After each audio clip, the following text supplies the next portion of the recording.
እንጸልይ እስቲ። ኢየሱስ ያድናል። አስገራሚ ጊዜ እንደሚሆን አምናለሁ። ድንገት እግዚአብሔር የሚጎበኛቸው ሰዎች አሉ። ድንገት የሚነኩ ሴቶች አሉ። ድንገት የሚነኩ ወንዶች አሉ። ድንገት የእግዚአብሔር ክብር የሚያገኛቸው ኃያላን እዚህ ቦታ ላይ አሉ። አለው የሚል ሰው አሜን ይበልልኝ። ክብር ለስምህ ይሁን። መርገም ይሰበር፣ ጨለማው ይገፈፍ። ይህን ሕዝብ የሚፈልግ አውሬ የተወጋ ይሁን። ይህንን ደስታ የማይፈልግ የተወጋ ይሁን። አሁን ዛሬ ጌታ ሆይ በእውነት ከልብ ለእኛ እንድትናገረን እግዚአብሔር አምላክ ሆይ ጥያቄያችን እንድትመልስ ዛሬ ጌታ ሆይ ለእያንዳንዳችን ባትሪዎችን እንድትወድ ጸለይኩ። ይህ እንዳይሆን የሚፈልግ ጨለማ፣ ድግምት፣ መተት፣ የዚህ ዓለም ገዢ በጌታ በኢየሱስ ስም ስራው ይፍረስ። ሁሉም ሰው እስቲ በኢየሱስ ስም ይበል። ሊቀቅ በልልኝ ባካችሁ፣ ሊቀቅ በል። ዝም ብለህ በእግር ቁም። ቻባሲካኖሴ በእግር ቁሙት። ፈጽሞ የሰው ልጅ እንዳይባረክ ተፈቶ እንዳይሄድ የሚፈልግ የጨለማ ጉልበት ሲመታ ያለው ሲለቃ ያለው አሜን በል። ዝም ብለህ እጅን አወዛወዝና ሊቀቅ በሉት ባካችሁ፣ ሊቀቅ በሉት፣ ሊቀቅ በሉት፣ በኢየሱስ ስም በሉት፣ ሂድ በሉት ባካችሁ፣ ሂድ በሉልኝ። ስለሰማህን ተመስገን። በኢየሱስ ድንቅ ስም ቁጭ በሉ። ጌታ ይባርካችሁ።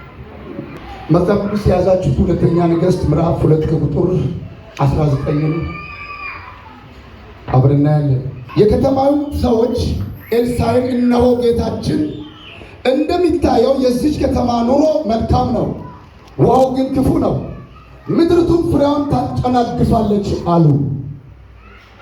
እርሱም አዲስ ማሰሮ አምጡልኝ፣ ጨውም ጨምሩበት አለ። ያንንም አመጡለት። ውሃም ወዳለበት ምንጭ ወጥተው ጨው ጣለበትና እግዚአብሔር እንዲህ ይላል። ምን ይላል? እግዚአብሔር እንዲህ ይላል፣ ይህን ውሃ ምን አድርጌዋለሁ? ከዚህ በኋላ ምን ይሆናል? ሞትና ጭንገፋ አይሆንበትም አለው። ከዛስ ነቢይ ኤልሳዕም እንደተናገረው ውሃው ምን ሆነ? እስከ ዛሬ ድረስ ተፈውሷል። ኢየሱስ ያድናል። ለመኖር ከተማዋ ምቹ ናት። መኪና ለመምዳት ምቹ ናት። ሚስት አግብተን ለመኖር ምቹ ናት። ለሚታየው ለምናየው ነገር ሁሉ ለዓይን አምሮት አላት። ነገር ግን ይቺ ከተማ ኢያሪኮ የምትባል አንድ ከባድ ችግር አለባት። ችግሯ ምንድን ነው ቢባል ውሃው ላይ ክፉ ነገር አለ፣ ጭንገፋ አለ። ነገር ሁሉ ይጨናገፋል። የጀመሩት ነገር መንገድ ላይ ይበላሻል። ከዛ በኋላ የተቀባ አንድ ሰው መጣ። ኢየሱስ ያድናል። ነቢይ አንድ ገበሬ የነበረው የታወቀ ገበሬ የኤልያስ መንፈስ በእጥፍ የወረደበት ወደ ከተማው ሲመጣ ሰዎች እንደዚህ አሉ፣ እንደምታየው የዚች ከተማ ኑሮ መልካም ነው፣ ውሃው ግን ችግር አለበት አሉ።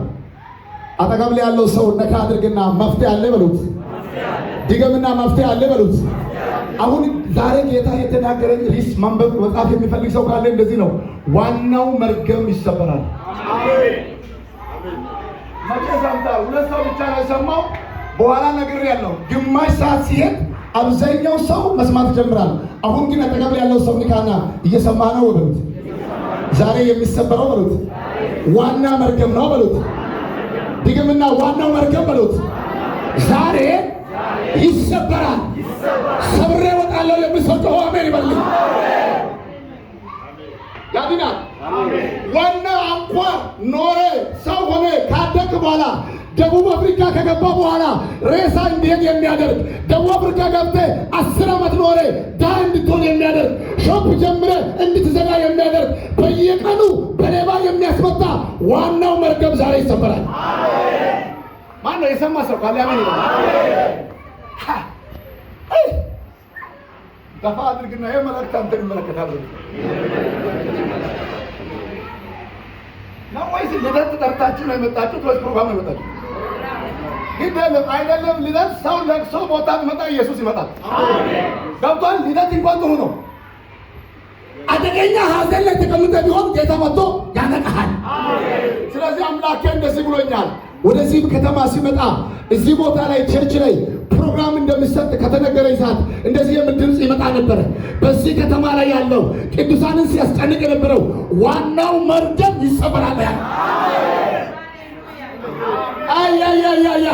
ያለ እዚሁ ሰፈር እንድትቀር ያደረገ ወደ ሩቅ ሀገር እንዳትሄድ፣ ወደ ደስቲኒ እንዳትሄድ፣ ተባርከ ወደ ሀገር እንዳትመለስ ያንከራተተ ዋናው ይሰበራል። አጨበጨብ በደንብ አጨብ። ሚስኮላ ይሰራል ሲል አዲካሎ ሶኮ ብራዲያን ከዲው ነገር ያለው አሁን የሚመጣው ክብር አንዳንዱን ከወንበር ያነሳል፣ አንዳንዱን ጌታ፣ አንዳንዱን ወንበር ፍልጥጋ መሬት ላይ ያስተኛል። ጮኸ አሜን አትልም? ከዛ በኋላ ዋናው መርገም ያውላችሁ ዛሬ ኤልሳዕ በከተማ ኢያሪኮ ያለው ከነቢዩ ኤልያስም ያመለጠው ከብዙ ነቢያቶች ያመለጠው ዋናው መርገም ሰዎቹም ግራ የሚያጋባው ኤልሳዕ መጣና ሰበረው፣ ሰዎቹም አረፉ ይላል። አሜን ነው ወይ? አጠገብ ያለው ሰው ንካና ዛሬ ብሩት የሚያሳርፍ ግባት ይመጣል። ክብር ይሁን። ዛሬ ሶስት ዋና መርገም ሰብረን እንወጣለን። አሜን። መርገም የዘር መርገም፣ የጄኔሬሽን መርገም፣ ዘርን ተከትሎ ቤተሰብን ተከትሎ እየመጣ ደቡብ አፍሪካ አልፈ መጥተ እንኳን እዚህ የሚያሰቃየው ዋናው ይመታል። በለው አሜን ትልም የታኛው ነው ያልኩት። ደቡብ አፍሪካ መጥተ ሊድስሚስ ምን እንደምባለው ሊድስሚስ ኤልን ከተማው ጭምር ጋፍተ ሾፕ ጋፍተ ትዳር ይዘ ልጅ ወልደ እስቲል የሚያንከራትት ከቅድመ አያት የመጣ መርገም ዛሬ ይሰበራል። አጃጃጃጃ ይታየኛል። ሰብሮ የሚወጡ ሰዎች ይታየኛል። ጌታ በሚያውቀው ገፋት ግን መልእክቱ ያንተ ነው። በላ ይኸውላችሁ የዘር መርገም የሚባለው አንድ ነገር እንግዲህ የዘር መርገም የሚባለው ትሰራለህ፣ ትለፋለህ፣ ስኬት የለህም። ከዛ በኋላ ሰዎች እንደዚህ ይላል፣ የሆነ ነገር ሲሆንብኝ በዘሬ ላይ እንደዚህ ነገር አለ ወይ? የሆነ እርግማኔ በእናንተ ቤት ሳይኖር አይቀርም፣ እንዳንተ ስራ ቢሆን አንተ እየደረሰ ነበረ ብሎ ሰዎች የሚናገሩበት አደገኛ አንተም ያላወቀው ተሰውሮ የተቀመጠ ዛሬ ጌታ እንደዚህ አለ፣ የአስር መሰረቱ ዛሬ ይነቀላል አለ። አንድ ነገር ልንገርህ፣ በእናንተ ቤተሰብ ውስጥ ለምሳሌ ዘር ተከትሎ የሚመጣ ማለት መርገምም ሆነ በረከት፣ እንደውም ቀላሉ ልንገርህ፣ የሆነች ሴት መንትያ ብትወለድ የመጀመሪያ የመጣው ሰው ምን ብሎ እንደመደጋገም በዘርሽ ውስጥ አለ እንደዛ እውነቱ ሴት በእናንተ ቤተሰብ ውስጥ መንትያ መውለድ አለ ወይ ይላል። አንዳንድ ቤት ደግሞ በእናትም በአባትም የለም ግን በሷ ጀምሮ ኧረ በኢየሱስ አሜን በላ። በዘሩ የሌለው ባንተ ይጀምራል። አሜን በል። በዘርሽ የነበረው ባንቺ ይሰበራል። እሺ ግፋና ከዚህ በኋላ በሉ በዘር መንዘሪ ላይ ያለው መርገም ባንተ ይሰበራል። በዘር መንዘሪ የሌለ በረከት ባንተ ይጀምራል። ወደ ይጀምራል። አሜን በል። ሁለት ነገር አለ። ጀነሬሽን ጋር ከተከትሎ የመጣው የዘር መርገም በእኔ ይቆማል። በማን እዚህ በላይ ቆማለ? እዚህ በላይ አንተ የሩት ፕሮግራም ላይ መጣል ዛሬ ተጠቁበት ይላል። አሜን ሃሌሉያ። የቤተሰብ መርገም የሚባለው ትሰራለህ፣ ለውጥ የለም። አንዳንዱ እንደጀመረ ጥሶ ይቋል። አንዳንዱ ከአባት ቢያል ትምህርት ቤት ገብቶ ወዲያው ምንም ሳያ ከፍተኛ ኦፊስ ላይ ተቀምጧል። አንተ ትማራለህ፣ እናንተ ቤት ውስጥ ቅጥር የለም፣ ትንከራተታለህ። ከምንድን ነው ሲባል ከዘር የመጣ ተከትሎ የመጣ መርገም ነው። ይህንን መርገም አለ እግዚአብሔር ዛሬ ማለዳ ላይ በዚህ ቤተ ክርስቲያን ማንም ይሁን ማንም ያልተሳካለት ካለ፣ የተቸገረ ካለ፣ መካንነት ያስቸገረው ካለ፣ የቢዝነስ መካንነት ያስቸገረው ካለ ዛሬ ጌታ እንደዚህ ብሎኛል፣ ይህንን ለመስበር ተዘጋጅቼ መጥቻለሁ አለ።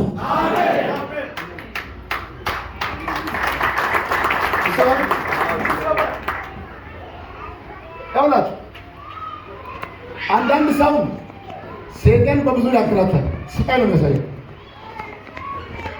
አንዳንዱን ልጅ በመከልከል መካን አድርጎ ስቃይ ያሳያል። አንዳንዱ ደግሞ ወንድ ብቻ ስለወለደ ሴት አልወለድኩም ብሎ ስቃይ ውስጥ ነው ያለው። ዛሬ ፍቺ ያገኛል። አንዳንዱ ሴት ብቻ ወለድኩ በጌታ በኢየሱስ ክርስቶስ ሴት ብቻ ነው ወንድ አይበቃም ብሎ በየነቢያት ላይ ይወጣል። ወንድ የለም ሴት እየመጣ ነው። ዛሬ አለ እግዚአብሔር አሜን። ዋናው ሲስተም ውስጥ ይገባል። አሜን ነው። አሜን አሜን አትልም? አሜን። እኛ እኮ አበሻ ሴት ብቻ ቢወለድም ጣጣ ነው፣ ወንድ ብቻ ቢወለድም ችግር አለ። ከዛስ ባትወልድም ጣጣ ነው።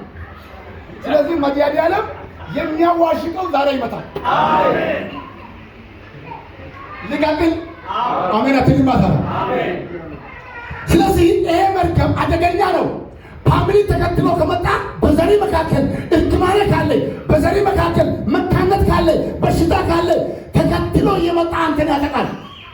ሱካር በሽታ ካለ ተላላፊ ነው። ሰዎች እንደዚህ ይላሉ፣ ሱካር በእናንተ ቤት ውስጥ አለ ወይ ይላል። የአሁኑማ ዘመናዊ ነው። በዘር ባይኖርም በሱ ይጀምራል። ስለዚህ በሱ የሚጀምረውን እናቆማለን፣ ከዘር የመጣውን እናቆማለን። አሜን አሜን አትልም? ዘፍጥረት ላይ እንላለን። በዘፍጥረት መጽሐፍ ላይ ያውቃችሁ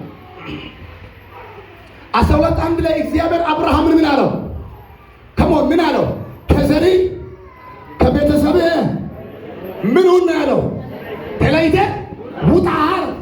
ሲወጣ ምን አደርጋለሁ ያለው? ፕሊዝ ቶክ ቱ ሚ። ምን አደርጋለሁ? ትባርካለሁ። እሺ ታላቅ ሕዝብ አደርጋለሁ። ከዛስ ያውላችሁ ታውት አታምሩ ነው ያንባሉ። እግዚአብሔር አብርሃምን ታላቅ ሕዝብ አደርገዋለሁ። እንደውም እንደዚህ ብቻ አይደለም፣ ሌላ ቦታ ላይ እኔ ኤልሻዳይ ነኝ፣ እንደ ሰማይ ከዋክብት እንደ ምድር አሸዋ ዘር ምን አደርጋለሁ? አበዛለሁ። እግዚአብሔር ያ ብቻ አይደለም፣ ሚስት ሶራ ወንድ ሳራ ምን ትወልዳለች? ወንድ ልጅ ትወልዳለች። ይህንን እግዚአብሔር ከተናገረ በኋላ ለአብርሃም መገለጡ ምን ያህል ዘቆየ? 25 ዓመት ሙሉ ልጅ አላገኘም። መድኃኒዓለም ይወቀው 25 ዓመት መገለጥ የሚጠብቅ የለም። ይቅርና ሳምንት የሚጠብቅ የለም። ሲያለ እሑድ ቀን መገለጥ አውጥተህ ሰኞ ቀን ቡና ቦታ ላይ ሄዶ ምግብ ቤት ላይ ውሸታም ነው። አይታል። መቼ ተለወጠ? መቼ መጣ? በጌታ በኢየሱስ አጭበርብሮ አታሎ በልቶ ይላል። አንተም እየበላ አይደለም ይብላ። ጌታ ይባል። ትዕግስት የሌለን 25 ዓመት አዘጋጅቷል መንፈሱ። ይሄ አብርሃምን ላይ የወደቀ ነገር ነው። አብርሃምን እግዚአብሔር የተናገረው እባርካለሁ፣ በልጅ እባርካለሁ። ያንተ ዘር ሰማይ ቢታይ ቆጥሮ ማንም ኮከብ አይችልም። ወደ ምድር ቢታይ አሸዋ መቁጠር አይቻልም። እንደዛ ዘር ይበዛላል። አሜን በላ። አብርሃም እንዲህ ብሎ ሚስቱ ለረጅም ዓመት መካን ነበረች። ከረጅም ዓመት በኋላ ማን መጣ? ይስሐቅ መጣ። አሜን በላ። ይሁን ልንገር። አሁንም ደግሞ ከይስሐቅ በኋላ የይስሐቅ ሚስት ማናት? ያውላችሁ የይስሐቅ ሚስት ማናት? ርብቃ ናት። ርብቃ ምን ነበረች ነው ብለውቃሉ? ማን ነው የሚያጨበጭብ ሰው እዚህ ቤት? የይስሐቅ ሚስት ምን ነበረች? መካን ነበረች። የይስሐቅ ሚስት የአባቱ እሱ ሲወለድ ራሱ በብዙ መከራ ከ25 ዓመት መገለጥ በኋላ እናትየው አባቱም አርጅቶ መቶ ከገባ በኋላ የመጣው ልጅ ያገባት ሚስት ራሷ ምንድን ናት? መካን ነበራት። ይሄ ተላልፎ የመጣ መርገም ነው። እጅግ ከፈርክ ዝብለታተተ ከፈርክ ያውላችሁ ጌታ ተናግሮ መታችሁ ሰው ሆናችሁ ደግሞ አፍሪካ ከፍቴ ተከትለው የመጣው መርገም ዛሬ ይሰበራል። ምን ይሆናል ያልኩት? አረ ድገምልኝ። አሜን ነው ወይ? የሚገርም ነው። እግዚአብሔርን ጸለየ። እግዚአብሔርን የይስሐቅ ጸሎት ምን አደረገ? ሰማው። ከዛስ ማን ተወለደ? 2 መንትያ ልጆች። ከብዙ ስቃይ በኋላ አሁንም ምን መጣ? 2 መንትያ ልጆች መጡ። 2 መንትያዎች ውስጥ ላይ አንዱ ያዕቆብ የሚባል ነው። ያዕቆብ ኪዳን አለው፣ ቃል አለው። እግዚአብሔር ሰማይን ከፍቶ ያሳየለት በመሰላል ሲወጣ ሲወርድ እኔ እግዚአብሔር እንዲህ አደርጋለሁ ያለበት ስሙ ተቀይሮ እስራኤል የተባለበት ጀግና ነው። ነገር ግን 2 ሚስት አለው። እውነቱ ሸት ከ2 አንደኛው ማናት? ራሄል ናት። ራሄል ምን ነበረች ያልቃሉ? መካን ነበረች። እስቲ አሜን ነበር። አይታችኋል? አሁን እየነገርኩ ያለው የቅድሙ መቀረጥ አንድ ሰው እያገኘ ነው። አያቱን ቅድመ አያቱን እየተከተለ መጥቶ ያዕቆብ ራሱ የወለደው ያገባት ሚስት ምን ነበረች? መካን ነበረች። ስለ መካን መካንነቱን ጸለየ ይላል። እግዚአብሔር ማኅፀኗን ከፈተ ይላል። የአንድ ሰው ደጅ ዛሬ ይከፈታል። አሜን ነው። ስለዚህ ሦስቱም ተከታትሎ መጣ መርገም ነው። እኔ እያልኩ ያለው አንተ ደቡብ አፍሪካ ገብተህ ሰው ከሆንክ በኋላ አንተ እንዳታገባ፣ አንተ ልጅ እንዳትወልድ፣ አንተ ሀብታም ሆነ የሀገር ቤት ያቀጠው ልጅ እንዳይፈጸም አንተን አስሮ ያስቀመጣል። አንተ ሀሳብ ቀይረህ ቁጭ ብለሃል። እዚህ አምላኬ እንደዚህ ብሎኛል፣ ዛሬ ይሰበራል፣ ነገ ወደ ዋናው ደስቲኒ ትገባለህ። ይሁንልህ። ይሁን ወይ? ልጸልይላችሁ። እጃችሁ ከፍ አድርጉ። ዛሬ የሚሰበር መርገም አለ። እግዚአብሔር የጀነሬሽን ካርስ ይሰበራል አለ። ዘራችሁን ተከትሎ የመጣ ብዙዎቹን መካን ያደረገ ብዙዎቹን በሽተኛ ያደረገ በአንተ ላይ በኢየሱስ ይቆማል። አሜን በል።